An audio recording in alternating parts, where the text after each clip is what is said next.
Hello, our truth warriors, and welcome back to the Atlantic Underground. Today's guest is known to us old school truthers for his work bringing us the incredible news channel Veterans Today, where he put together over 700 articles on freedom and liberty and justice. And as a musician, his career has given him a broad spectrum of music loved by many. As an entrepreneur, he has worked from financial solutions to eco-domes and much more. He's an activist for the people and is continually looking for the opportunities to change things for the best. It's a great pleasure to have with me today the legendary Johnny Punish. Hello, sir. Fabulous. I'm so happy to be here. Thank you, Chris, for inviting me. I look forward to speaking about the issues today and talking about good stuff. So let's do it. Yeah. Before we get into it, let's talk about you. Let's start by going way back to your Mhm. origins and family with your grandparents and mother in Palestine and tell us what Mm. was going on back then. Right. So I'm an ethnically cleansed Palestinian. Okay. So you hear about that. You read about that. You might even see it on Facebook, but you're looking right at an ethnically cleansed Palestinian. My mom is the original refugee from Al Nakba, which means the catastrophe in 1948 when the European settlers came from Europe and attacked our family. They came with guns to our home, to my mom's home. And with eight brothers and sisters, my grandfather decided to take the family and run because he didn't want to get the kids killed and get himself killed. So they ran away under a threat of murder. Of course, they did shoot my uncle, or my mom's uncle, excuse me. His name was Joe Tawil, who was a famous soccer player in Palestine. They killed him. They put my other uncle in jail, which he finally escaped, thank God. And anyway, my mom ran to Tyre, Lebanon in 1948, where her little brother was born as they were running. His name was Robert, and they had to rename him to Joe because of Joe Tawil that was murdered by the Haganah, which Yeah. is the terrorist organization of the European settlers. And so we ended up in a camp for 12 years in Beirut, Lebanon, refugee camp. And for the good graces of God, they went to the U.S. Embassy and they said, "We want to come to the United States." I said, "No, you're Palestinian." And they said, "Oh, bummer." But my grandmother, in the year 1900, they were recruiting Palestinian families to Brazil. So our family, my great great grandparents, went to Brazil just to work in the mines for 10 years. And my grandmother was born there. So Ah, she whipped out her Brazilian passport. She said, "I'm not Palestinian, I'm Brazilian." And said, "Oh, okay, then come on in." And my mom was over 21, so she made fake papers to say she was under 21, otherwise she couldn't go. Anyway, you lie, you cheat, you steal to get in to survive, my friend, because when you're in a refugee camp, you're in the bottom. You're yeah. in the bottom. Okay. So you do what you got to do, and they did what they had to do. And I was born a year later in New York City, hence my Bronx accent. Of course, I speak fluent Arabic on a Arabic. So if you speak Arabic, we'll be more than happy to speak in Arabic. Yeah. I speak Arabic, I speak Italian, I speak French. My mom spoke French because in Beirut, in those days, the French were in control of Beirut. Yeah. So you had to go to speak French to speak to them, to the people who are in control. Yeah. So yeah, I speak English, I speak Spanish. I get around. So I was raised in the United States, but here's the funny thing: uh, embarrassment. I did not know I was Palestinian until I was 18. Wow. Why? Nobody, our whole family, nobody talked about it. Nobody talked about the humiliation and the embarrassment of being refugees. Nobody said a word, Chris. I found out from a cousin and I had to confront my mom. And I said, "Mom, are we Palestinian?" And she looked at me because she always said she was Lebanese, but she was not. She's from Haifa, Palestine. Okay? The whole family's from Haifa. Yeah. Since 1750, we did the trace back. And before 1750, that's when Haifa was founded, by the way. It's actually a new city. About 10 minutes up the road is a place called Akka, or as Americans say, acre. But in Arabic, it's pronounced Akka. And we're from Akka for thousands of years. In fact, our DNA is the ancient Hebrews, okay? Which makes sense because we're from there. Yeah. So where are the ancient Hebrews from? There, right? If you guys all know the story. So we converted to Christianity from being Hebrews probably around the first century of Jesus, which would be the year 50 or 100 or whatever that was. And some of us converted to Islam later in life. So we have Tawils, Abuds, Christians, we have Muslims, and they're mixed. Yeah. And I'm going to give you a quick story, Chris. Um, I asked my mom when I was 18 because she finally admitted she was Palestinian. And then she was proud, by the way, just so you know. She took pride, and she made me a Palestinian blanket, and so proud of herself. And we went together to protest the Israeli embassy. So she was an awesome person. But here's a story. Mom, what if I met a Jewish girl and I married her? Would you hate her? Am I supposed to hate her? And she slapped me. She said, are you kidding me? How dare you speak like that? Let me tell you a story. Back in Haifa, when I was a little girl, across the street, there was a Jewish girl. And across the street, there was a Muslim girl. And we all played together and we were all friends. This is a lie perpetuated by the West, by the Zionist propaganda machine, by the political bullshit that we're supposed to hate. Jewish people have been from Palestine since day one. Mhm. That's not weird, okay? It's the Europeans that came in from Austria, from Theodor Herzl, which wrote the book Judenstaat in 1896 and created the Zionist movement. It's the European invasion, the settlers that came in, ruined it, okay? And we've had 100 years of hell in the Middle East from the West, originally from the British, as you know, from BP and oil, and later the Americans after 1945. Yeah. It's been hell. It's been a complete and utter failure.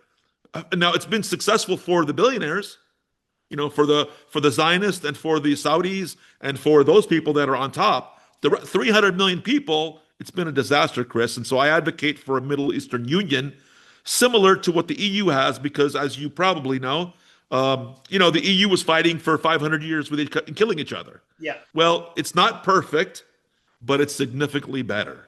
In Yeah. other words, you can cross the border from France to Germany. No one's going to point a gun at your head. You don't have to change passports. So I've been advocating for, as a peace activist, as a human activist, as a person. I'm not anti-Jewish. I'm anti-Zionist. Yeah. So and I get called anti-Semitic everywhere. In fact, veterans today, as you said, it's now called VT foreign policy, which is what we changed it the last couple of years before, precisely because they kept labeling us anti-Semitic, and we're not. No, We're no. criticizing the state of Israel. I am Semitic. You tell your listeners, I am Semitic. My Yeah. mother is Semitic. Every Arab, every Palestinian is Semitic. Yeah. How dare you say I'm anti-Semitic? What are you, crazy? That is Is it, stupid. is Only it, in America you say stupid shit like that. would it be right in thinking that it's only something like 2% of Israelis actually have a Semitic bloodline? That is correct, 100%. In fact, even Israeli scholars in Israel today admit that the majority of the Israelis are from Europe, like Gal Gadot. Her name is Gal Greenstein. It's not Gal. She changed her name, or the family changed their name to make it sound Hebrew. They're not. They're from Czechoslovakia. Okay? And their DNA does not come from the ancient Hebrews. It comes from Central Asia. Yeah. Okay? Where they probably converted, usually through military conquest. Nothing weird. I mean, people have been doing this for thousands of years. They convert to save their ass or whatever that is, or to join the whoever's in charge. Okay? That happens everywhere. Okay? So that's what happened. No, Arab Jews have been around a long time. And they're the original first monotheist religion. Well, not the original. The original was the first pharaoh, but not the first pharaoh, but one of the pharaohs started monotheism, but it didn't work out. So they were the first, but the first one that stuck, you could say, would be Judaism. So, but no, Gal Greenstein is not Hebrew. She's just saying she is, and Yeah. she knows or she's uneducated. And believe it or not, a lot of Israelis are uneducated. They've been propagandized too, so Yeah. they Yeah. don't know either. No, no. So, But there's yeah. also a But lot of I'm a Semite, so let's be clear, okay? yeah, yeah, and that's it. And there's also a lot of Jewish people that are against Zionism because they Of realize course. it's nothing more than an ideology, or it's like if you said, okay, we've got radicalized Muslims that are prepared to go and kill people anywhere in the world. Well, would you say Zionism is massively infiltrated to the point where it is a radicalized belief system using the Jews as a shield? Yes, absolutely. In fact, let me go back to 1896 to Theodor Herzl, who wrote the book Judenstaat. He actually, if you read his book or his pamphlet, you'll realize that Theodor Herzl had good intentions. In the Yes. years of 1896, in the context of a world without planes and cars and this world where they lived in horse carriages, he was living in a world in Europe where the Jewish people just weren't fitting in. There was the Dreyfus situation in France. There was a lot of stuff going on, and they just weren't meshing. So he came up with an idea, which was, I think, was good intention. We should have our own state. Yeah. And the first state they did was they went to the Ottomans, and because at those days the Ottomans were in charge, and they asked for land, and they gave them Uganda, or the area of Uganda. It's partly Uganda and some other part of I think it's Sudan, whatever. But they rejected it. They had their first Zionist council, and they voted it down. They said it was too wild, which probably meant it was too black. I guess I don't know. It's hard to say, okay, because it wasn't clear. But It's that's a good probably guess, very okay. tribal in those days, wasn't it? So, Yes, yes, we yes. saw So what happened to the that's a good guess. Zulus. So, Yes, yeah, that's a good guess. So I'm making a guess. I don't think anybody knows what that means when they said that. But then after they saw the writing, oh, they also chose Argentina as a choice, and that didn't work out.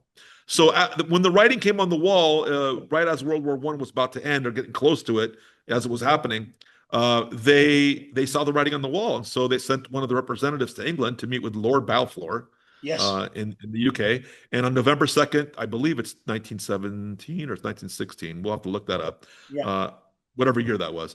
On November 2nd, they created the Balfour Declaration, where he promised to give Palestine to the European Zionists in return for them getting the Americans into the war. yeah, So it was they used their influence because at the time the Zionist influence in America was already happening. Believe it or not, it was yeah, already there, and so they influenced the American government, got them into the war. They got the reward when the English and the French won with the help of the Americans, and they yeah, gave them Palestine. And then that's when emigration started happening in mass yeah, into Palestine. And as a Palestinian, by 1924, it was too late. The Palestinians, by nature, are hospitality, are hospitable. In fact, besides the UK, where you're from, well, not UK, I would say Ireland, super friendly, right? And so they welcome these people in, like, oh, you need help? Okay, come on in. yeah, They did not see that. They did not see it coming. They thought they were going to come in and be friends and we'll give you food and like the Native Americans did during the first Thanksgiving. Oh, yeah, you're starving? Here's food. They didn't realize the aggressiveness of the predator. right, And I want to go back to Theodore Herzl because he never saw that. His idea was we were supposed to go there and assimilate into the culture, speak their language, be part of what they're doing, and help them grow. That was their idea. So Theodore Herzl actually would be turning in his grave over this version of his Jewish state. yeah. You understand what I'm Would it saying? be, would Okay. it be right in thinking as well that the Balfour Declaration, obviously Lord Balfour was involved, the British monarchy at the time was involved, but the person that actually drafted this piece, this Balfour Declaration, would it be right in thinking that that was nothing more than the Rothschilds? Well, that's a good question. I have not found evidence of that, direct evidence anyway. I'm a big believer in evidence, but circumstantial, it sure seems that way, right? All the Yeah, connections that they had. So I wasn't at the meeting, and so I can't confirm it. But obviously the banksters are involved in this. yeah, They always are, but I don't personally know of any evidence that Balfour took money from them or spoke to them or anything like that. So, but he yeah, probably did. You yeah. have to assume he did. He was an MP, right? So Oh, yeah, so yeah, there's that. Yeah. definitely. So that's what happened. That's how we got here. That's how I got to Mexico. That's where I'm at right now. I'm an ethnically cleansed Palestinian. My mother met my father in New York City, and he happened to be Southern Italian, and so I'm also Southern Italian Sicilian. So don't call me the mafia. Okay.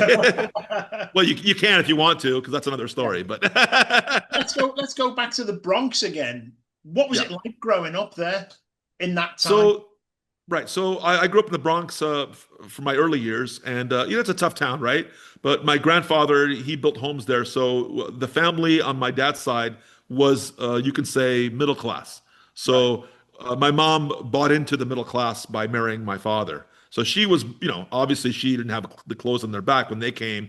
They lived on the bottom of the Catholic Church for a year, so that's how they survived. But getting married really helped her become a middle class person relatively quickly. So I wasn't suffering as you would think. I went to school, I had clothes on my back, and I had food. But the Bronx is the Bronx. It's a tough place in those days. This is 1960s, right? It's not like today. Uh, well, so it was a different world back then. And then back to the mafia story. We were politely excused from New York City in 1969. Did At somebody least my want dad. the action? Yes. At least my dad was politely excused and ended up in Las Vegas. So, Right. um, but you know that story. You saw that movie, and yes, that is the movie, and that's another story we could talk about, right? Some other time, right? Yeah, yeah, But yeah, definitely. so we got mafia and we got Palestinians on one side and the other. So it's true. It is my truth. I happen to be married for 40 years. I have 7 grandchildren. I've changed it around, and I did that on purpose. I worked really hard to make a good life for my wife and my kids. So, Yeah. yeah, my mom would be proud if she was alive today. She's not, but if she was, and I think she would be proud. Of course, we'd be better off if we were home in Palestine, Yeah. but that was not to be. But um, the heart is always there. The feeling's always there. You can't get rid of it, my friend. No. In fact, I want your listeners to go to my web channel on YouTube. It's called Punish Studios, and look up "Lost in Palestine." It's a jazz tune that I just wrote a couple days ago, and I posted it. And it's about the loss that I can't find Palestine anymore. I don't know where it is, Yeah. but my heart knows where it is. But when I go there, I can't see it anymore because it's all erased. My Yeah. mom's home is erased. It doesn't exist. The street names are erased. Everything is erased. We don't exist. Yeah. It's weird, you know. So yeah, it's sad, but also poignant, and I hope people will check that out and get Yeah. the feeling, you know. Talking about your music, Yeah, obviously you're well known for being a prominent musician for many years now. right. How many songs have you written so far, and are you still obviously you're still writing today with this latest one that you've just done?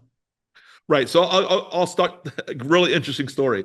I'll go way back, way back. My mom, being in a refugee camp, when you have nothing, you create stuff. Okay, you have to do something. So my mom was a belly dancer. My mom was a seamstress. She sewed whatever. She was an artist, right? So when we come to America, she takes me to accordion class when I'm 8 years old to play the accordion, which I couldn't stand. But it was my first. Yeah, but I think it's a cool instrument. I just couldn't play it. Yeah. To teach me about music, and every day in our house would be Arabic music, belly dancing, dum digga dum digga dum, dum digga dum dum with the tabli, which is the derbeki, right? That Yeah. drum. Every day in our house, every day, incredible music. So she takes me to class. I go to class, and I didn't like it, but I got into music, and I learned about this guy named Elvis Presley. I'm like, oh, Yeah. look at this. 1971, I got this record, Elvis's greatest hits, and I put it on this turntable, which is vinyl for you young people out there. Yeah. And I played every day. I played Elvis. And so my dad tells me one day, he goes, "You want to see Elvis?" I go, "Yeah." Okay, follow me. He takes me to Las Vegas to the Hilton Hotel. In those days, it was called the International Hotel. And we sat right in the front row at Elvis Presley. Of course, my dad knew everybody at the hotel, so it's just a matter of spiffing the guy. And they always took care of my dad because my dad was Charlie. Charlie was the legend in Las Vegas, right? So long story short, we sat in the front row, and I sat like kind of where you were at with Elvis, just right in front of me. And I was 9 years old. I saw Elvis Presley live. Well, that did it for me. I was like, I want to be Elvis. I'm that guy. And Yeah. so that's how it all started. It was about 9 years old at my first Elvis Presley concert. And then later in life, I joined bands when I was 15, 16, then started writing songs. One of the most famous songs I wrote was called Stone Throwing Riot for my band Twisted Nixon. This is back in the early 90s. We were a punk rock band fashioned after The Clash and Joe Strummer, that kind of style of ilk, that kind of aggressiveness, that kind of messaging, where you're just pissed off punk rock. You know what I mean? Yeah. And yeah, so I wrote Stone Throwing Riot. You can look it up on YouTube, Stone Throwing Riot by Twisted Nixon. That's me. That's me singing, me pissed off. And that anger is real. When I was recording that, it was not fake. There's no fakeness here, my friend. If you hear me yelling on that recording, I was yelling in the studio. At the top of my lungs, I gave it everything I got because I was so pissed and so frustrated. This is the times of the Intifada, which was the early 90s, right? So yeah, and it's been going on forever, and it's never stopped. Yeah. And now we're at the final solution in Palestine, where they're just trying to exterminate all of us, just Yeah. get rid of us. That's that, and they're openly saying that. We just want to exterminate you now. Yeah. Yeah. Oh, nice, yeah, Holocaust 2.0. And the Americans, half of them are pissed off. They're starting to realize that they've been used by the Israelis, by the Zionists, Yeah. and yeah. So musically, my music has been authentic, my friend. It's been from the heart, whether it's Stone Throwing Riot or the occupation or We Exist or Gaza City. Yeah. one of my friends said, "All you write is political songs." So I got pissed off and started writing love songs. You know, just to make it sound like I'm not really that. Hey, I'm cool. I got, I'm not crazy. Um, and so I've written about 400 songs over the years. I play my own instruments. Through the last 30 years, I've had record labels. I promoted bands. Been in rock shows. Played all kinds of fun stuff. Met a lot of great people, a lot of famous people. We were talking about Echo and the Bunnymen earlier. Yeah. Dave Wakeling, General Public and the English Beat, my friends from where were they from? They're from Manchester, I believe. No, they're from Birmingham. Birmingham. Ah, right. Yeah, Birmingham. Rankin Roger and Dave Wakeling, they were at my house. We had a lovely time with those guys. Anyway, a lot of fun stuff, right? So yeah, it's been a great ride. But today at my age, you could say I'm retired. I'm no longer selling CDs. You can't sell music anymore. So I do it for the love of it. And if people like it, great. Some of the songs they love, some of the songs they hate. I don't have a genre anymore. I'm not punk rock. I am punk rock one day. Next day I'm jazz. Next day I'm writing a kid's song. Next day I'm doing something else. I don't give a shit because I don't care what people think about me anymore. But I'll tell you what, I'm doing my best work and I love it and I enjoy it. And if you like it and it Yeah. moves you, fantastic. That's what counts. Yeah. That's it. Back to Palestine now and what we were Yeah. talking about a little earlier. I think, I look at the people around now and they seem to think that the invasion has only been the past few years. And I wish they knew history better. Oh my God. Like we talk about the Greater Israel Project, which has been in place. Right. And if anybody doesn't know what the Greater Israel Project is, please look it up. The truth is there. This has been their goal to invade these countries for such a long time now. People see what's happening in Gaza, but don't really think that this has been an ongoing thing for so long. What is really going on and how long has this been happening? And has this always been part of that Greater Israel Project to take these lands? 100%. In fact, let me explain it to you this way. The propaganda is so good and it's been going on so long, specifically in the United States of America, who's been the leading the world since 1945. So that's the main center of the universe for the superpower. Yeah. And that superpower has been occupied since then. Yeah. But it's been going on so long that they don't know that they're parroting propaganda. They don't even understand what it is. They just keep saying it. I just saw today Van Jones said something stupid about killing kids in Gaza as something stupid. He's parroting propaganda again. Like he doesn't know that he is. He's not educated enough to know the difference. It's so deep. It's so embedded into the fabric of America that I am actually shocked that for the first time I have ever seen in my 60 years that American people are starting to question it. Yeah. And I believe the reason for that is because the stranglehold on the media was so deep. But it's people like you. Yeah. It's other podcasters. It's other people that are producing independent alternative media than the corporate paid for, which is Zionist paid for media. Yeah. Okay. That they can't control that. And so they're losing that battle. And Americans are going, wait, this is the first time I've heard of Palestine. What's going on? Like you're saying to your readers, because it's not a crime to be propagandized. I mean, you were living in the 1980s, 1990s, and 2000s, and getting all this information from Zionist media. You thought it was true. Yeah. You thought Columbus discovered America. It was not true. Yeah. Okay, but you thought it was. And so the Americans got down for discovering America. I've got the Salutrians from France. Who have you got? Okay, yeah, we'll take bets on that one. So, okay, so right, yeah, so the thing is, the propaganda is breaking, the fever is breaking, and the U.S. Congress, who have been taking bribes since day one, AIPAC is panicking. Yeah, it's AIPAC and more. It's so much more, right? Yeah.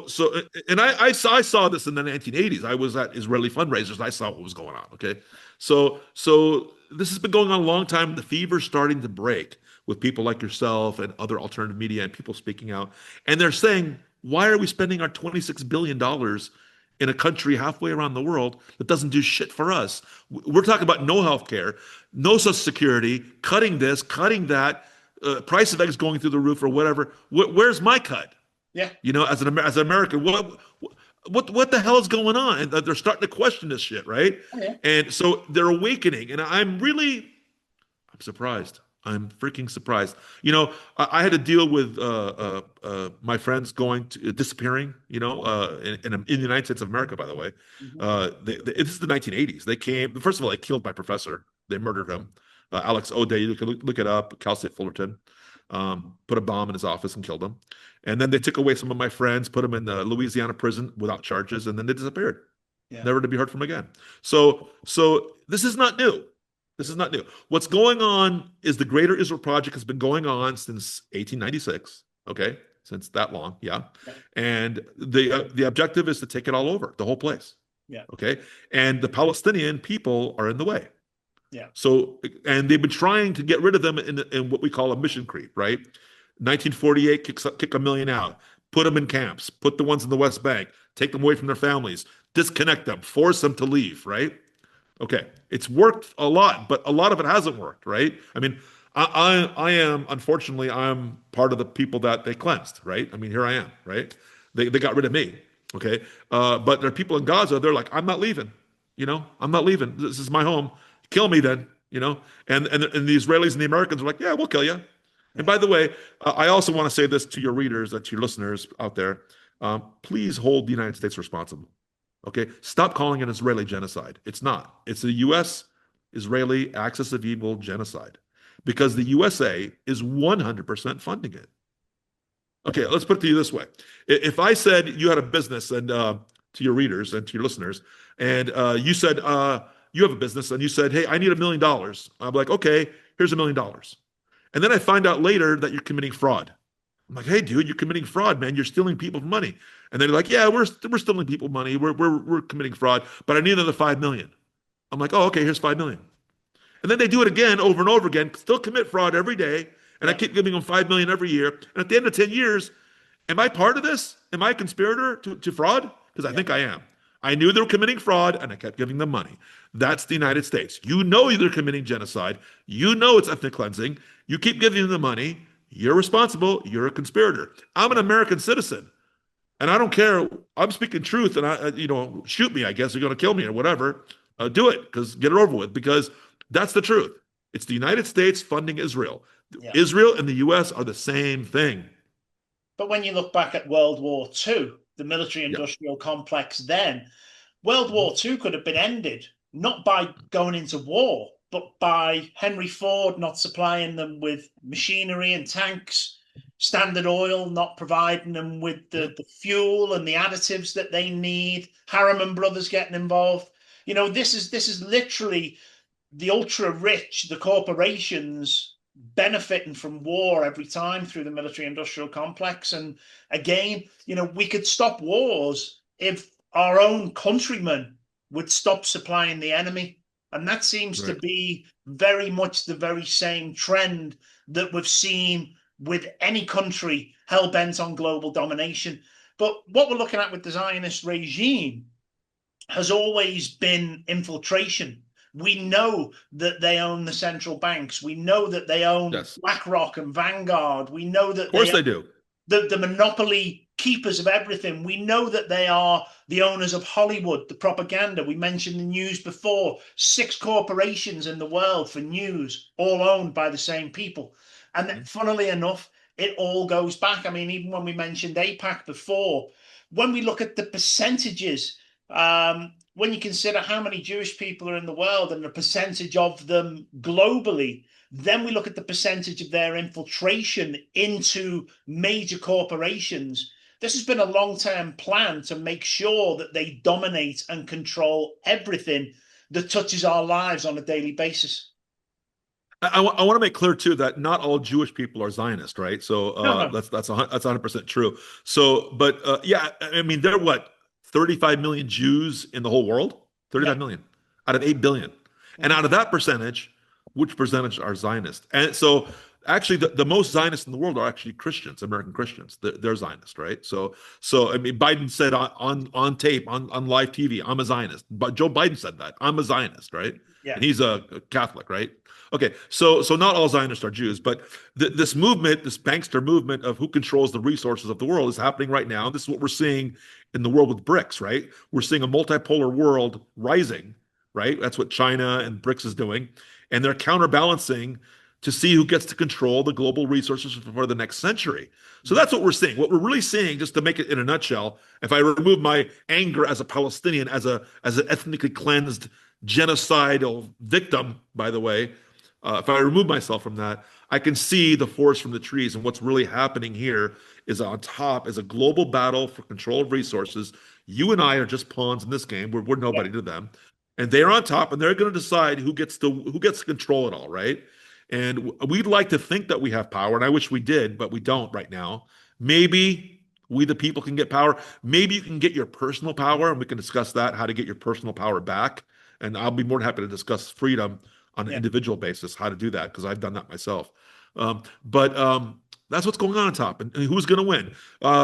My bet is on BRICS. I'm going with China. Yeah, yeah. I'm going with The China. way I see it, and then I know you're saying about, but at the end of the day, every one of these countries has a central bank controlling it, which means we know who controls it, and their goal has always been a one world government. That is the ultimate goal. The new world order, whatever we want to call it, has always been that goal, and I can see the US doing what they're going to do, probably invade a few South American countries, possibly Mexico. They've talked about taking Canada, which they will possibly on an economic or an agreement basis. And I can see them forming this North American Union. Because Yep. if you need a one world government, first you need two governments ruling the world for it to become one. And this is where I see the World War III emerging from. Once these two powerhouses are in place, then the war comes, and typical Hegelian dialectic of problem, reaction, solution at that stage, that means there's going to be such a public outcry for a solution that in rides the United Nations on that white Trojan horse again to say the only solution for peace and financial stability and no more starvation and equality around the world is if we take control and we have a one world government. And at that point, I think there will be that much genocide around the world that people will accept this welcomingly. And that's the way I see them playing this crazy game that was hatched long before me and you were even here. Right. That's right. So I'll talk a little bit about Mexico for a second because I think it's important because you mentioned North American Union. To make that happen, to have the least amount of pushback, they needed Mexico to get up the ladder a little bit economically. So they're a little bit more even with the United States. So Yeah. that would be less pushback. If they were completely uneven, then each side would have a difficulty making this union. Yeah. But if they got closer, it's not so bad, right? They can get that together. Now Canada is already on par with the U.S., relatively on par, you can say, but Mexico was so far below. You, if you remember 1999, I mean, Mexico Yeah. was like this, but now we're going like this, right? We're like this slowly, right? So I think that's where they're going with that, and I think I agree with you. I think that's the North American Union is the next step. How long will it take? I don't know. I don't know. 10 years, maybe 20. AI is moving so fast. You think too? You think 2 years? Yeah. I mean, AI is moving so fast. I can't fathom the changes that are coming. They're coming fast at us, right? So it's not unbelievable to say 2 years, Chris. If you say 2 years, I would believe you. I I can would, see us heading into a period of hyperinflation in 2027 deliberately to crash the financial system to bring in a digital currency as a replacement. But yeah, I think the void between hyperinflation and the implementation of a digital currency, although it's already there and ready, I think they will use that as a destabilization tool to have people on the knees. right. And Literally let me ask you a start. question, because I know your channel discusses this a lot, and I think it's awesome. But do you also discuss for the individual? What do we do? Yeah, What does the guy listening to this do? I mean, yeah, somebody in Canada is listening to this, or Australia, or maybe Mexico, or maybe they're in the UK going, dude, what do I do? Like, yeah. what's my next step? Yeah, we've And always come up with the solutions. We've always brought the people on to discuss the solutions, what preparations, what we should be aware of, how we can protect ourselves, and how we can understand what is coming down the pipeline.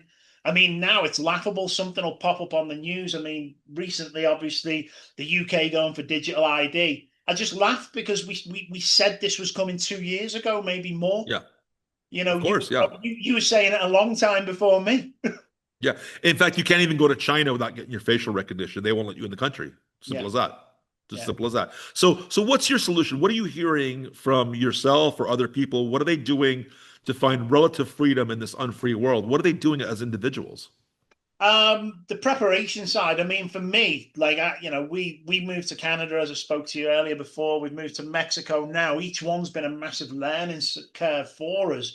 But for me, I'm actually going back to the UK in 2026, and people are like, "Why would you do that?" And it's like, because the calling is there for me to go, to get involved, not in politics that exists, but involved with building a people's politics of the people for the people, where basically I'm seeing it unfolding where many countries around the world now could form civil war, which if you own military and you own police, you are perfectly placed for that civil war, or we can give the people a right kicking and bring some laws in to stop them doing it again. But I believe if we move forward with a united non-compliance, I believe if we move forward on a local community basis where I want to bring in a gold-backed currency for local businesses to trade between each other. I do think we can make a difference. We've got good people in the UK who I think can take this bull by the horns and really bring something together for the people.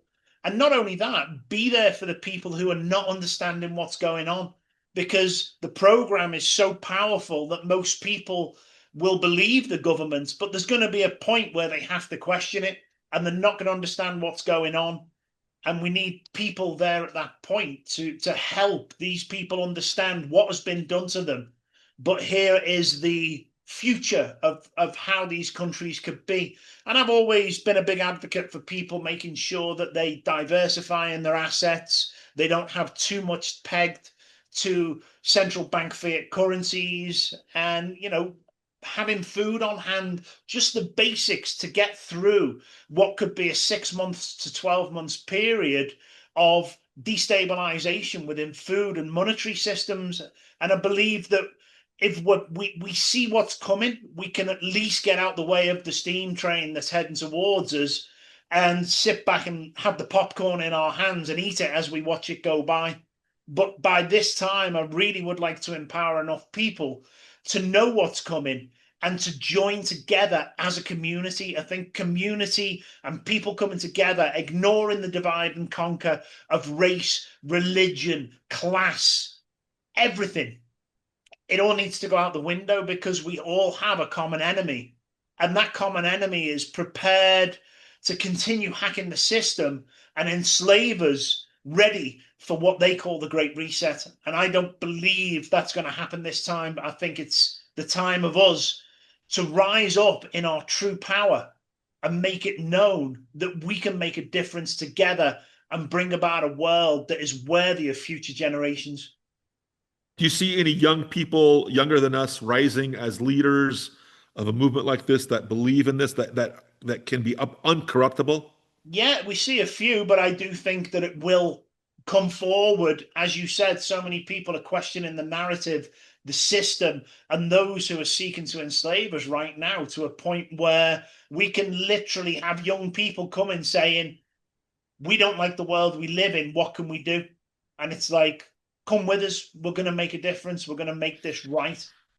Now, you're originally from Liverpool, so your heart is, I mean, you're English, right? I mean, your Yeah, heart yeah, is yeah. in England, Yeah. right? And you love your country, you love your countrymen, you love your culture, I love and so you want anyone to in go every back, country. My but fellow. what you want to go back and center it there and say, let's go. Is that what you're Yeah, trying to say? yeah, because I Gotcha. think Okay. I think I've got more chance of making an impact there. And I'm watching a lot of people wake up in the UK and in Canada, the US, everywhere around the world. And as we said earlier, I'm watching people wake up and be angry, so angry at what's been done to them. But I think that anger could turn to civil unrest very quickly. And I don't think that's the solution. I think we need to have a solution where it's just united non-compliance against the machine. And from that, born from that is a movement of people that can support each other. And I believe Gotcha. that a whole new political party can be born of this, where we have a moral compass and the ability to use the people of the country for good and not for the regime and the agendas that have been going on for so long now. Gotcha. I'm going to bring up something. Do you know a guy named Jack Fresco? No. Okay, so there was a guy named Jack Fresco in the 1970s. He went on a small TV show in those days. It was called Larry King Live. It was Yeah. a small Florida TV show, actually, in Florida, United States. He's from Florida. And he was talking about changing the world from a monetary-based system to a resource-based system. And he said the collapse is coming, and it did. Yeah. And he came up with the idea of changing it because he said all monetary-based systems are corruptible. He goes, but a resource-based system that when let's say we're powerful enough to have a centralized computer or a computer allocate resources. For example, in Canada, you have 100 hospitals for, let's say, 100,000 people. And Yeah. maybe you only have one hospital in Africa for 100,000 people. Well, the computer would say, that's incorrect. We need to allocate those hospitals to Africa so it's equal for everybody. So everybody has access to resources. Because the problem is not abundance. We have abundance in the world. The problem is the allocation of resources, and the people on the top are hoarding it for themselves and Yeah. starving the rest of us. And so that's not the issue. The issue is how do we get the resource to all of humanity? Okay. And that's really the global issue is how do we spread it out around so everybody gets a piece of the pie, everybody has food on their table, no one's starving, there's nobody homeless. Yeah. And so he talked about that. He came up with the thing called the Venus Project. You guys might want to look that up, the Venus Yeah. Project. Yeah. He talked about that. Now, he just passed away. He was 102, I think, and he Wow. passed away a few years ago. Yeah, he was an incredible futurist. Yeah. And he talked about this. Now, getting there practically, I don't have the answers, but I understand the concept. And so what you're talking about is a better world. And what is that better world? What does that better world look like? The same old story. What's the Who song? The same old guy and the same old. What is that song? The bring in the new guy. It's the same as the old guy. Oh, yeah. Whatever. Yeah. Yeah. Yeah. Who got fooled again? I think it's called. Yeah. And Yeah. yeah, By the right. Who. And yeah, the Who, right. So I think we have corrupt systems. I mean, the United States is now admitting openly corrupt. Like, Yeah. hey, U.S., you're corrupt. Oh yeah, of course we are. So what? What are you going to do about it? You're not following the law. Of course not. What are you going to do about it? I mean, they're lawless. Yeah. They're corrupt. They're openly corrupt. Their president tells you, I'm a billionaire and send me more money because I need to be 100 billionaire. And so we have a super corrupt system right now Yeah. that doesn't serve the people at all. And I think in the United States specifically, because it was the superpower, and I use the word past tense was because it's no longer the superpower. It's lost that position. Yeah. It's a powerful country. It's not the only powerful country left. Although still has an amazing military, but even that's not good enough. Okay, so what do we do? I mean, what do we do? We have a super corrupt system that nobody's talking about changing. So when that happens, I think, Chris, you know what has to be done, man. And I don't want to say it, but man, you know, if they ain't going to change and they ain't talking about changing for the better for the humanity, if they ain't going to be self-aware and say, we need to change from this corruption, taking all this Zionist money, shipping all the money away from the American people and screwing them over, who's going to save them? They have to save themselves, Chris. Yeah. No, No no. one's, no one's going to, I do believe accountability moving forward. Again, we've seen Yeah, but so there's no accountability at the top. I mean, the no, perfect no. example is the U.S. president. He's accountable for nothing. He's a Yeah. victim. He's a victim. And by the way, Israel, victim. They're victims. How dare you push back? We're the victims. These people are insane. They're psychotic predators. So what I'm saying is, the people, if they want to fight back, they have to take it back, and there's no other way. Yeah, Is there? I understand that, but while we're up against a system that has military and police, and the police are Yes. militarized, Yes. that would Yes. be the perfect excuse for them to enact Yeah. laws far greater than the likes of the Patriot Act that would take away so Oh, many civil rights and liberties to anybody out there that we'd never get out that box again. And I do believe that this non-compliance and taking the power back in other ways can be achieved. Are you writing papers on that? Or are you issuing reports on that? Are you building a coalition of that? What are you doing? We do more talking about it and the basis of it and talking to people. When I get back to England, I'm going to be talking to a lot of people about what's going on, and then we're going to bring literally the right people in. And to be honest, I think a whole transparent and truthful movement to people that are waking up could garner enough support that that wave of truth, that wave of waking up to what's really going on, could bring enough people together to just say no more, no Right. more. And no, you are no longer going to be in charge. You're no longer going to be able to do this. And I believe even within the purchasing power of people, if people realize that not playing the game anymore um, could make a big difference. And if people want to see these corporations go under, these corporations are going to have to wise up to what the people want, or sacrifice that corporation in the name of their bigger picture. So it's going to be kind of interesting in that regards. So you're talking about a global social justice movement. Is that what you're talking about? Effectively, yes. Yes. Well, gosh, I hope I live long enough to see that. I mean, I at least maybe the kids can realize that. I don't know how long that takes to implement. Yeah. What do you think? I mean, you can't do it overnight. I think we can get a movement going where people that are waking up understand what's going on in the world, who's involved, who to hold accountable for what has happened. And then that educational side of things moves on to the next generation. And the world that we leave behind when we're gone is the next generation of people who say we can never let this happen again, and literally becoming the gatekeepers of stopping the dark satanic worshipping elites coming back in again and holding those monopolies of power and holding people in enslavement through debt. There is a way out of this. I do believe there's a way out of it. And we've got to, through the interviews that we've done and the people that we've met over the years, I think we have enough people behind us and enough people willing to step forward, moving forward, that can make such a great change in this world. Not just a handful of politicians who are corrupted by, again, the banking systems, promising them the funds to achieve their, egocentrical driven dreams of becoming a politician. That has to change. People need to become humble, and people need to start supporting each other in a Yeah. movement To, moving to do forward. it, to do it, to do it genuinely for the tribe as a civic duty, not as a profiteering venture. That's right. Yes. Okay, Yeah. I want to talk about something really important to share with your listeners and readers over there. Um, give you a little example of how to get a little leverage. We talked about debt. You said Yeah. for people to have the guts to do something like this, they have to have leverage. For example, personal leverage. If you're stressed, if you have no food in your mouth, if you have nothing and you're begging, like the people in Gaza, you Yeah. got no leverage, man. You're just trying to survive. You can't talk about some group or some organization to save humanity.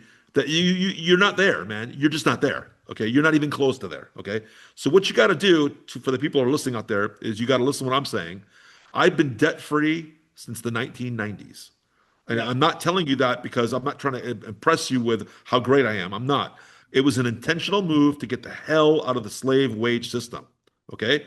I've had no mortgage, no rent, no debt. I've been out of the system for 30 years, dude.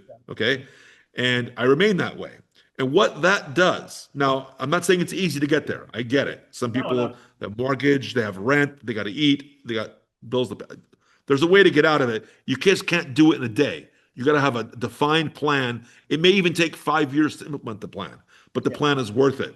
Once you get out of that system, all of a sudden you start seeing light and you start saying to yourself, wait, I can write a song about these issues and share it with a million people and get that message out. Or Yeah. maybe I can create an organization in Liverpool and get that message out. So you could start doing things to affect a positive energy world that you would like to see.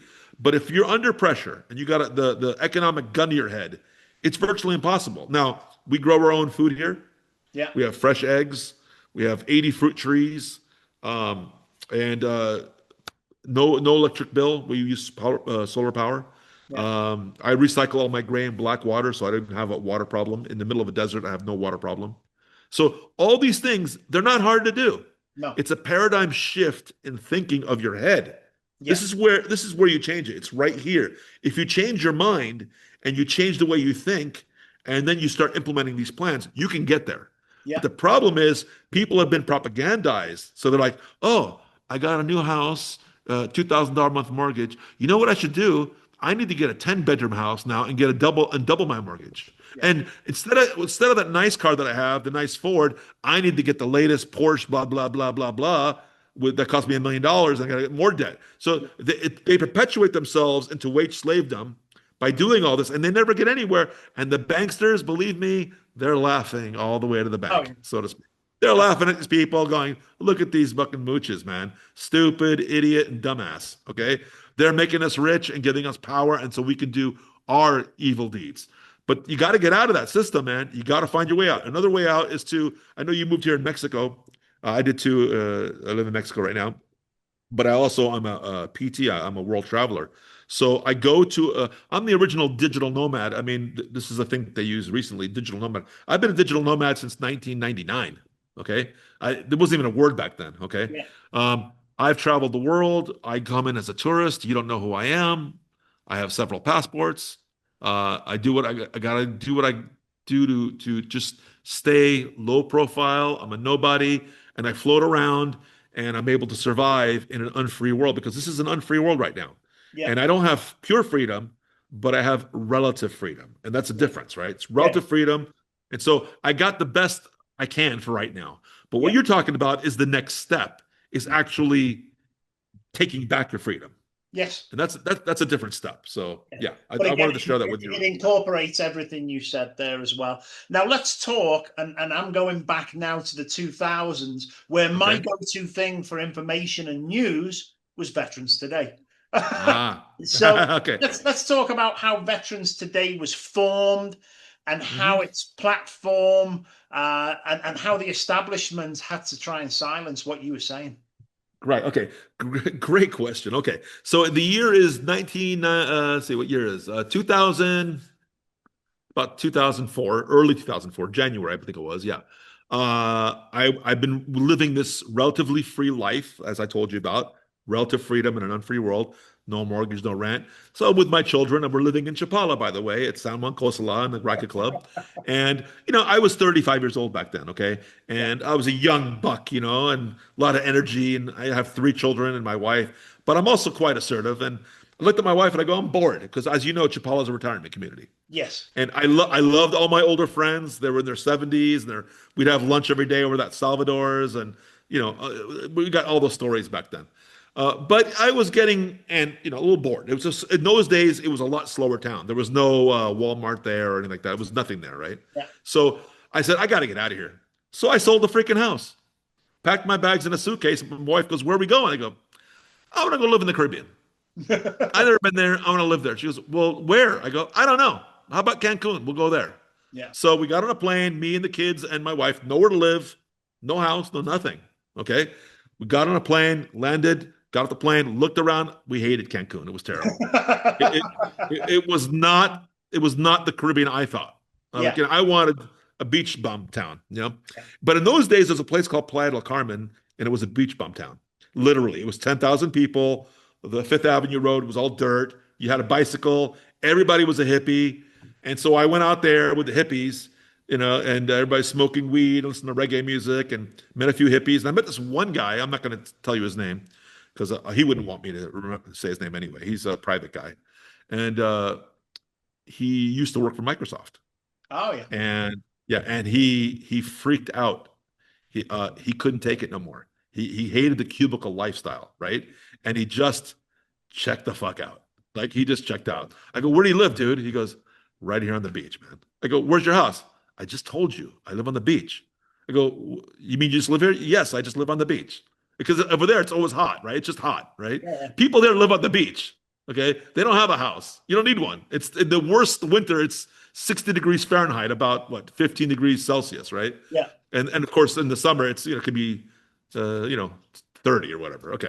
So he said something. This is 2004, and he goes, I was working on these things called websites. I'm like, what's a web? What do you mean website? What does that mean?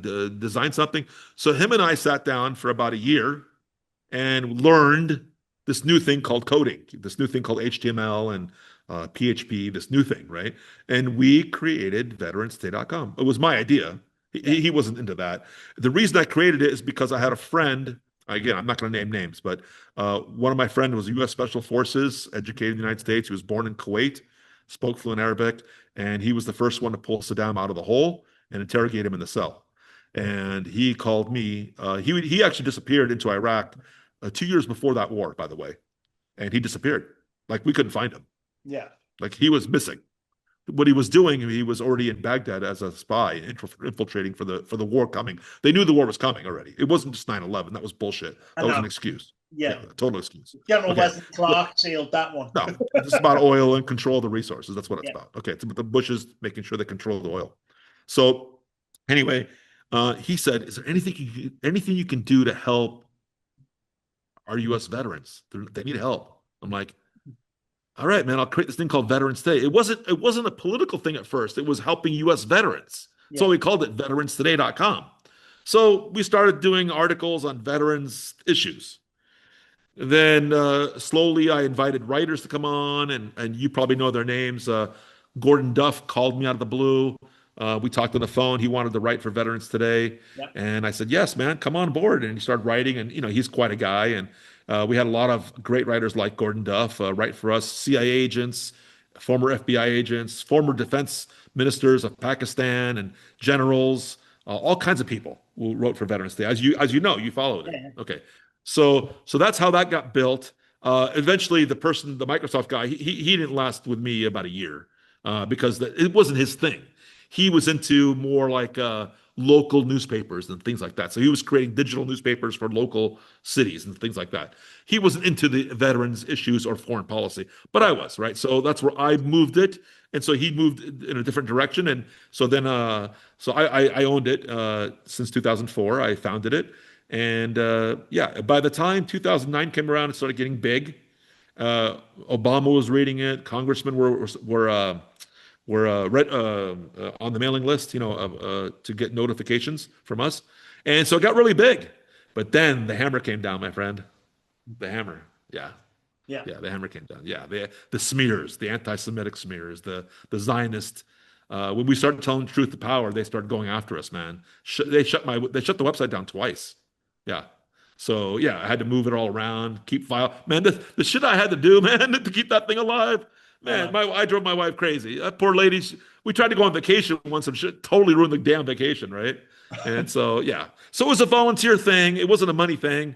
I had just at this point I had already made a lot of money in business, and I wasn't doing it for the money. I was doing it for the cause.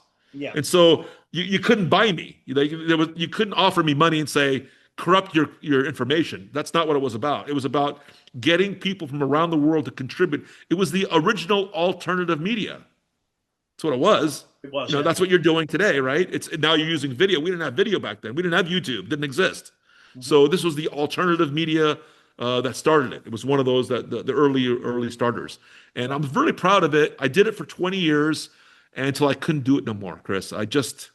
20 years later, I just I ran into a wall, and I'm like, you know what, guys, it's time to pass the ball to somebody else who can take the mantle because, I just run out of juice, and I can't do this to my grave, No.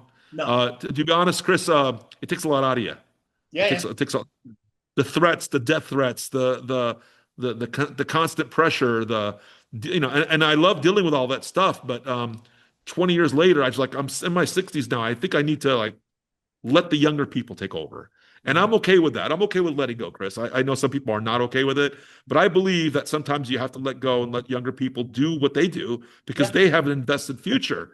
And I'm sliding down the hill and they're moving up the hill. So I'm excited about it. A younger man took over. I don't know. His name is, he calls himself Chief Justin Time. Yeah.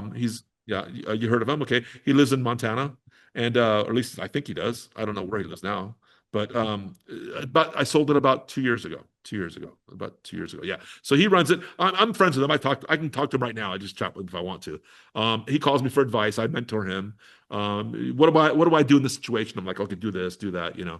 So I'm really good about that. I'm there for them, Yeah. but I'm not participating No. because again, it's became too much on my body, too much of my stress, and too much of my physical, and I just letting it go to the next generation of people. And I'm proud of that. So I hope that Yeah, yeah. answers your question.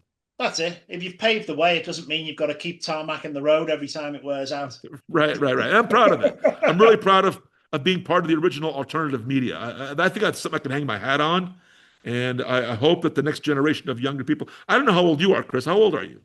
51, 52 next year. Okay, so I got 10 years on you. Okay, so you got a good 10 years before you get burned out like me. Yeah, I'll be retiring then. That's it. But the Yeah, yeah, thing is, the yeah. world, I have to have a world to retire in that I want to retire in. So That's right. That's a good point. And like I said, at 62, you start running into the a little bit older age. You're like, nah, what do I do now? So that's kind of where I'm at right now. So right now, I'm just enjoying my life. I do. Let me show you this right here. So can you guys see that? yeah, Right there. Okay. yeah, Okay. So what I do is I coach jpmoney.com. I help young businesses grow. So what I do is I mentor younger people because again, I started business when I was 16. yeah. Okay. Entrepreneur. I actually did quite well in the 80s and 90s, quite well. That allowed me to retire the rest of my life. So that's a long time ago. Okay. So what I'm doing now is I'm trying to coach people to success. So I'm trying to help them find their path forward. And it could be anything from I got a call from some lady. She didn't know how to do her website. So we did that for her. Okay. Yeah. Or it could be something very deep, you know, something like, hey, man, how do I market to this? And how do I do this? And okay, we'll do that. So I consult. And then if I do work for them, they can pay me. Some people can't afford it. Then I just say, don't pay me. I don't care. I mean, if you can't afford it, don't pay me. But if you can afford it, go ahead and pay me. I'm good with it, you know, whatever. So that's kind of what I'm doing now from a business standpoint. I'm retired. So although I haven't gotten my Social Security check in the United States, I don't know if I will. I applied for my benefits in July. They said it takes a month for it's not I'm not applying, I'm requesting my benefits, excuse me. Yeah. They're my money, it's my money. And they said it takes a month to get a letter that says, okay, we're sending you the money. 3 months later, nothing. All I got is we're under review. And I'm like, under review for what? It's my money. I'm requesting it. It's my money. There's no review. Remember that And Veterans Affair? yeah, right, right, right. So who knows if I will or not? I don't know if I'm on a shit list. Yeah, I know I'm definitely on a shit list in Israel. I was in Egypt last year to try to go help the kids in Gaza, yeah, and of course I wasn't allowed in. Of course, yeah, it was just yeah, I'm on a shit list over there. So yeah, yeah, I could be on the FBI shit list. I'm pretty sure I am one in one shape or the other. yeah. But definitely in Israel, I'm persona non grata. I definitely am not allowed there. I So don't for mind. sure. I don't mind being on the list. At least they know who it Yeah. is when we're coming for them. Right, So right, right, right. And I purposely don't visit the United States because of that reason. There's no reason for me to put myself in harm's way. That doesn't help me. yeah, Right now, they're a police state, and once they get their hands on you, they make up all kinds of stories. oh They yeah. lie, cheat, and steal. So, They don't I play. They mean, don't play with no, a straight line anymore. no, It's yeah. They no. don't. It's very very No, corrupt. thank you. No, thank you. I'll travel other places in the world that I know that I can be safe and take care of my family and live well and be a nice person, without dealing with this nonsense, this ridiculous, aggressive nonsense, right? And my wife's not even American, so she's not even allowed in the country anyway. So, and she Right. definitely doesn't have a visa. So there's that. I don't know if you know this, but half of Mexicans can't get in the United States because they don't get visas. My daughter-in-law went to the stupid embassy to get a visa. That she made an appointment. It took them a year for them to give her an appointment. 1 year. Then she gets there, and then it turned her down. And then she asked why, and they wouldn't tell her. So what the fuck are you supposed to do with that? No, no, I got my son working at Amazon in the United States. I got his wife living in Mexico. They break up families. They don't give a shit. no. That's it. They've been married for 5 years, and they're going to get divorced because what are you supposed to do? Yeah, They it's can't wrong. be together. Yeah, You know. but Yeah, it it's is. It's the tough. establishment playing the game. Now, what would you say when we look? We look at our lives. We look at who we are. We look at what we are. Yeah. What would you say the true purpose of being human is, and how we should experience it? Oh, wow. Okay. That's a hell of a question. Yeah, no one's ever asked me that before. Okay, you got me on that one. But what's the purpose of our existence of being? Yeah, why are we here? The true Hmm. purpose of being human, and what are we here to do? Are we Yeah. here to? To me, I think it. For me, I've, people would say, oh, you've come back this time. What is it you're going to do? Well, this time I'm going to make sure I don't have to come back again. Right. So the answer for me is a very simple answer. I think maybe I'm more of a simple, humble guy. Okay. And I guess I'm going to give you the answer is I don't know. But Yeah, I'll tell you this, that it's a very simple thing for me. And I think it's simple for a lot of people out there that we live, we procreate, we take care of our families, we love yeah, our families, in my case, my wife, 40 years married. We take care of our children and we're kind to others yeah, and we're kind to our neighbors, but we learn to enlighten ourselves that our neighbors are not just the guy across the street. no, Our neighbor is the guy across the world, yeah, and he's in Gaza. yeah, He's also a kid in Israel mhm, that is suffering as a victim of propaganda yeah, because that kid's being lied to and being told to hate yes, as well. And so he's a victim, but he's our brother too. And maybe that we have another brother in China and a brother in Liverpool. So yeah, I think if you expand your mind a little bit and realize that your DNA is human, it's a Homo sapien. It's not yeah, you're not something weird. I mean, Hitler truly believed that we were a different species, right? That mhm, black people were a different species of human. He's yeah, completely wrong. Science tells us right now that DNA that we're all humans, Homo sapiens. We're all humans. we're Okay, all so that God. makes us all brothers. Yeah, So if we can get that perspective, then I can think we could stop the hate, stop the racism because it's false, it's yeah, ignorant, and start dealing with the real issues as opposed to saying stupid stuff like I hate that guy, you yeah, know? So I think the purpose of being is to promote goodness, to share with your brother. That's why I'm on your show tonight because I want to share with my brothers and sisters. I love them and I love you guys, and I want you guys to know that I love you back. And I'm here for you guys, and just to share and expand that out to the world, and especially for the young people that don't have any perspective. I feel it's my duty and responsibility to share that with the younger people, whether it's my own grandkids or your grandkids, mhm, because as a coach. Coach JP Money right there. I take my job seriously. Coach is a serious title. As you know, in Mexico, when you coach in Mexico, they call you maestro. They right. have they have a respect for you, and guess what? It lasts forever. I coached American football here in Ensenada 15 years ago, and if I pick up the phone right now, call up one of my ex players who's now 40 years old, and I say to him, "I need a favor. What do you need, Coach? Yeah, Maestro, what do you need?" I yeah, mean, no questions asked. They'll come over here, bring a truck, move my furniture, whatever it is. Okay. Because there's a certain level of respect for a coach, yeah, whereas the United States has lost respect for a coach. It's lost respect for its teachers. It's lost respect for its wise men. Instead, they respect the con man that openly steals, openly lies, and they think that the golden toilet is going to get them some salvation. It's yeah. not. No, It's going to get you salvation to be a decent person, take care of your wife, take care of your husband, take care of your families, take care of your kids, be decent to your neighbors, and stop the genocide in Gaza. Okay? Murdering children, murdering people is not okay. no, it's not. Simple as that. Simple as that. And we I shouldn't hope that turn a answers. blind eye to it because it's not on our doorstep either. No. This is all around the world. And the Yeah. thing is, every people don't realize every war has been started with a false flag, and it's just purposeful Yeah. in greed and consolidating the power to the very few. Right. Let's get back to music. Let's do Uh, it. I saw a video with Shirley Manson from Garbage, and I've been a big Garbage fan for a Really? long time. In fact, they came to play in Guadalajara not long back, and I'm gutted that I missed them. Well, you But well, you know what? I'm sorry you missed it because I was there. no, I was. yeah, Fantastic. I'm a huge Garbage fan. Butch Vig is one of my favorites. Come on, man. He's my oh, favorite producer of all incredible. time. But Yeah. what I throughout the by the way, years, I wrote the definitive Shirley Manson song. yeah, Did you see it? the one with the video with her in it, Yeah, yeah, it's yeah, called Shirley Ann Manson. Okay, yeah, that's me. yeah, I did it from my heart, man. I love her. I think she's fantastic, right? yeah. I know, So incredible. go ahead, talk. You can talk about garbage all you want. I got a million garbage stories. Go ahead, go ahead. But throughout the years, Which artists have been the most influential to you? Great question. So we discussed it earlier. Elvis Presley's number one. Yes. Will always be my hero. He's I love him. He's a great person. He was a good guy. He wasn't a perfect man. Nobody is, but darn it, the dude was cool.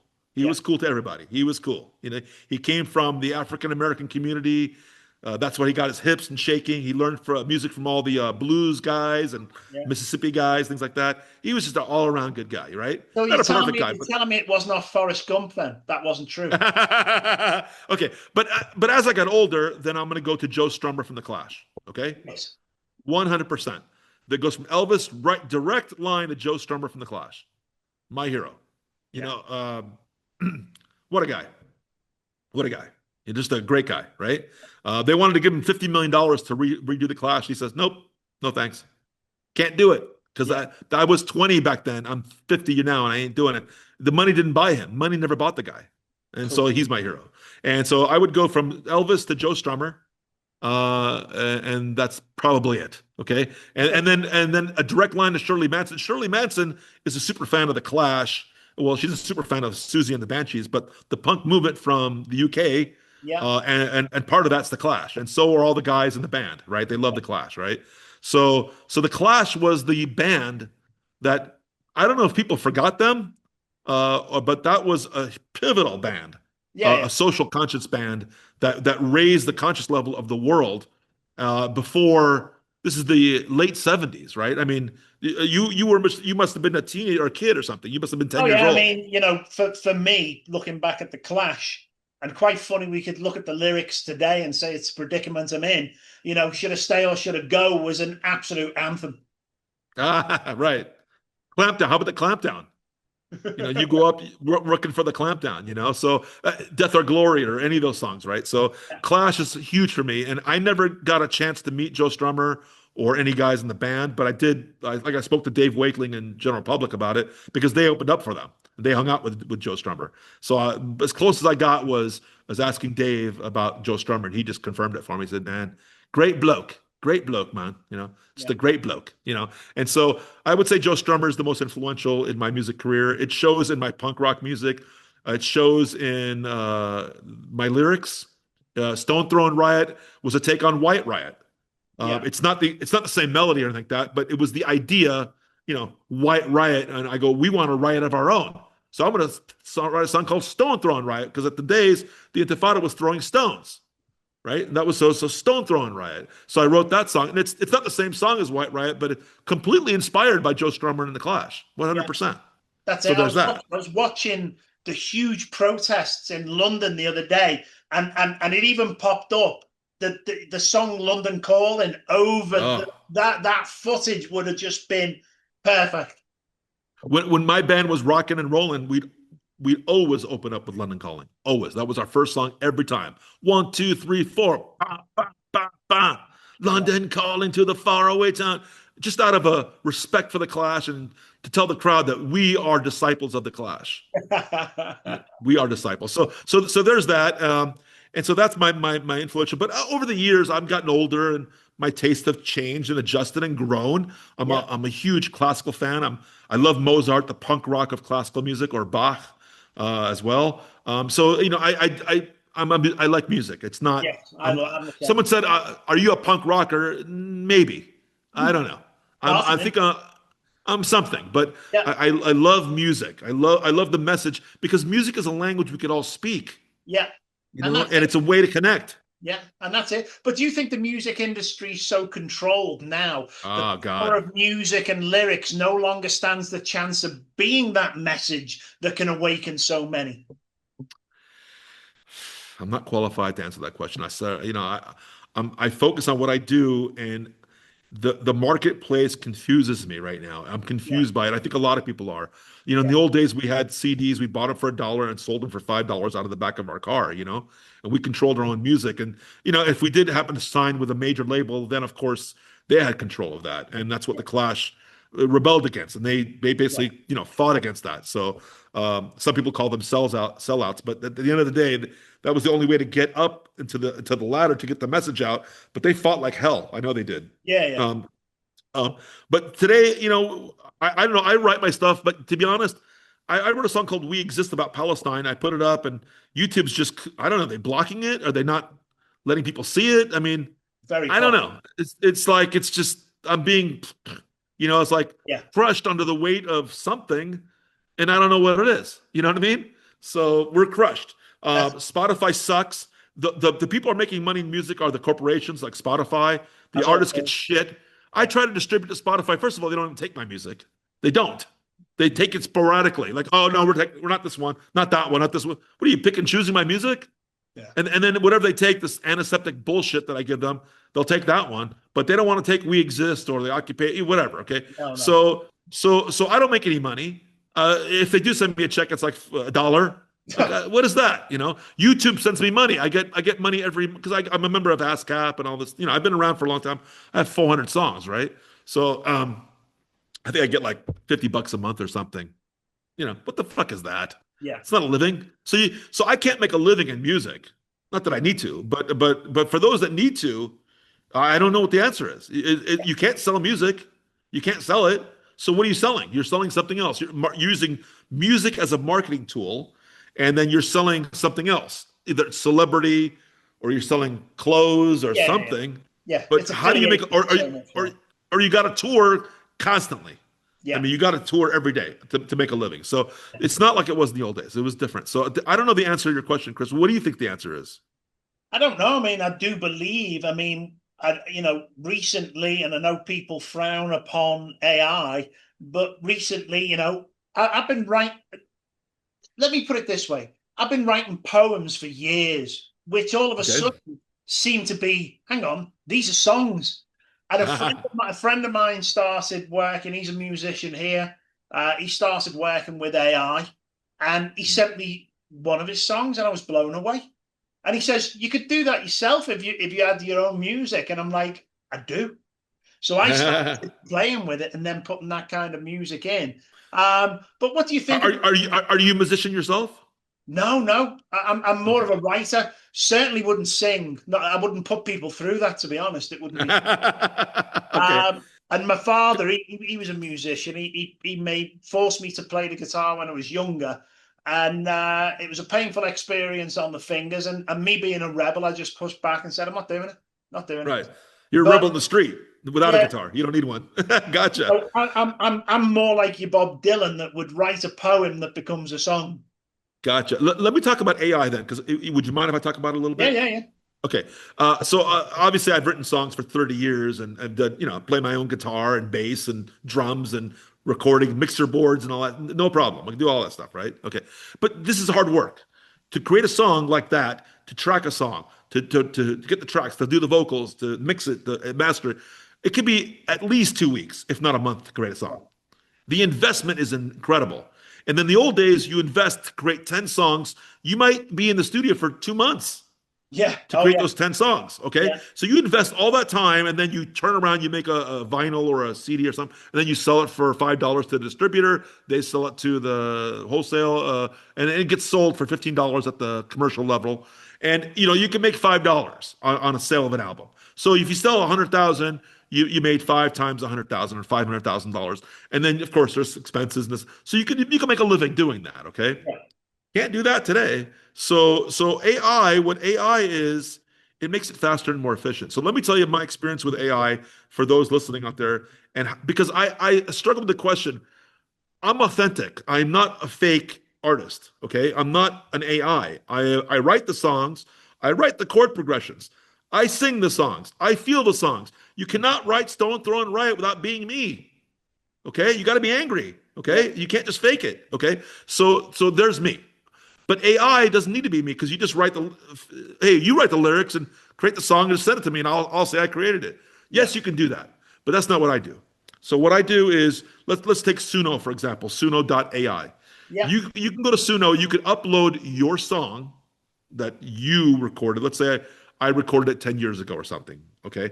I can upload that song with the way I wrote it and say, okay, cover the song cover the song.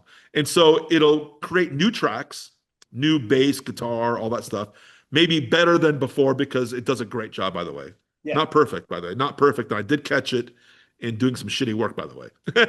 I did. That's another story. But anyway, so it does a real good job of creating a cover of the song. And maybe the vocalization is slightly different, but the melody is the same. Maybe I use the guitar for the melody, but I say do it with a saxophone. And it creates the same melody with a saxophone. So it's cool, right? Yeah. All right. So then you download the stems, which are the individual tracks, and then you put them in your DAW, which is a digital workstation, which is like your mixer board. And you put it in there, and then you can say, okay, now I'm going to take their vocal and put my vocal. And I can record my vocal over that. Yeah. Or in some cases, you can AI clone yourself if you want to, if you're lazy. But I mean, it's you could do that. I mean, it's not hard to record your vocal, and you just turn it on and record your vocal.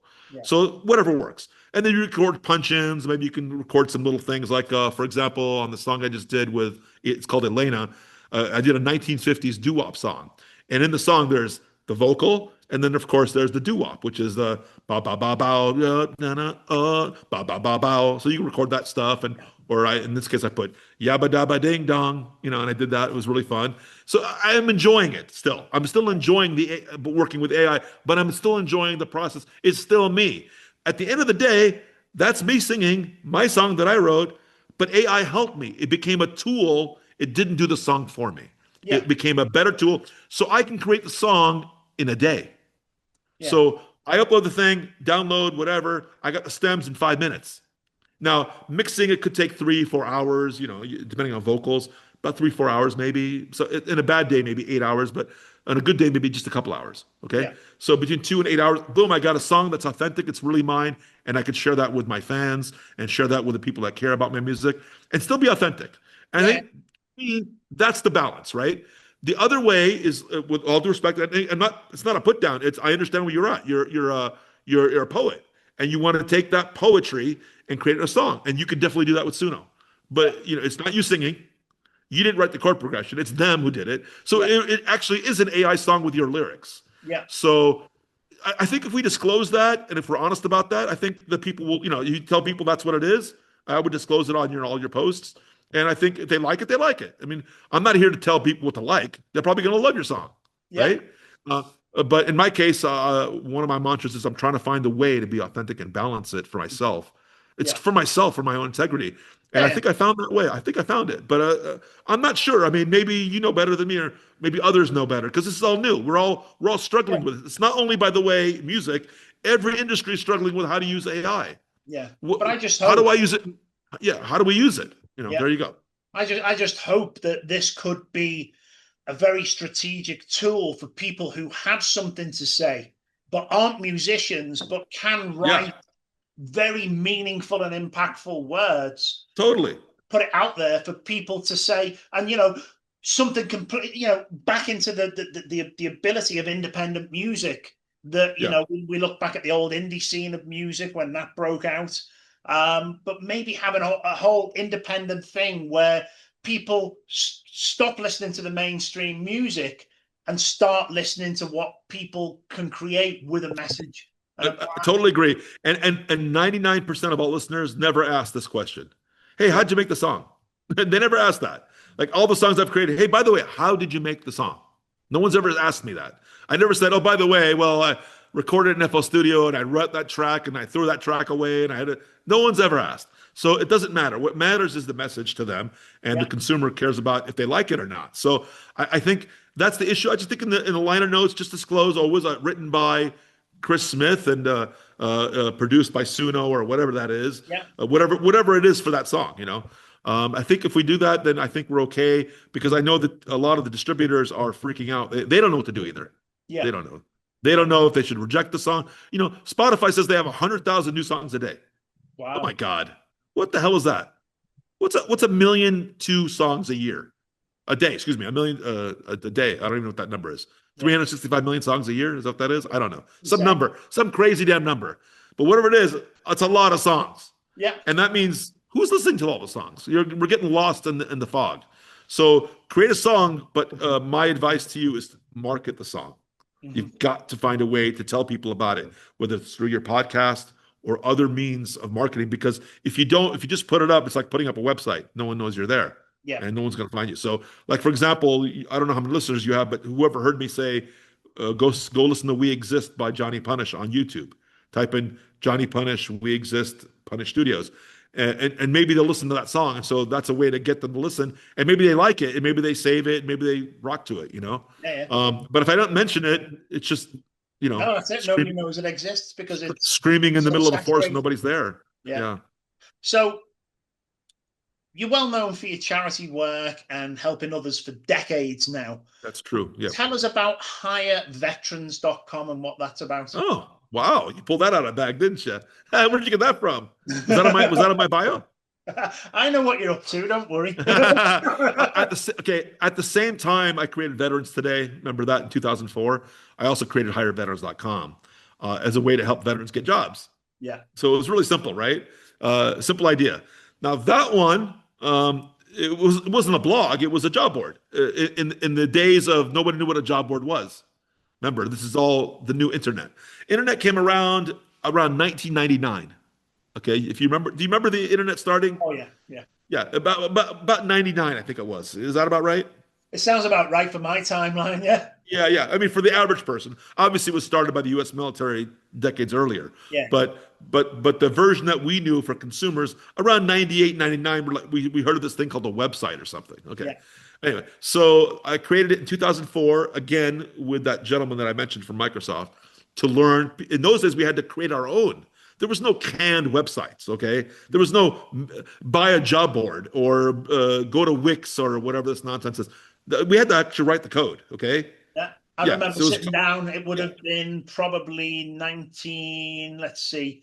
It probably would have been 99, actually. And a yeah, friend of yeah, mine knew how to do it. I remember sitting down and building a website. It took me weeks with him yeah, to yeah. You have build to it. write the code. So we wrote the code for the job board, and so we created that hire veterans, and we offered it for free. I mean, like we were just trying to get veterans jobs. So post your job. I don't care who you are, local company, big company, small, but it's free. But after a while, it became a lot of work. Yeah. Okay. And I was like, oh man, what do we do? So we had to monetize it. So around 2007, I think it was, we started to monetize it. And in those days, I actually had to hire people to manage it because became too big and too much. So we had, reps that helped the corporations post the jobs and vet the resumes and all this kind of stuff. And long story short, we did that for 20 years, or maybe it was 17, 18. What happened was my wife ran it, and all the way to 2000. What year is this now? 2005 to 25. 2020? Yeah, 2020. Yeah. I think that's about right. And that's when social media started clicking, right? It was like Instagram and all. And my wife she's my age, and we're like, what?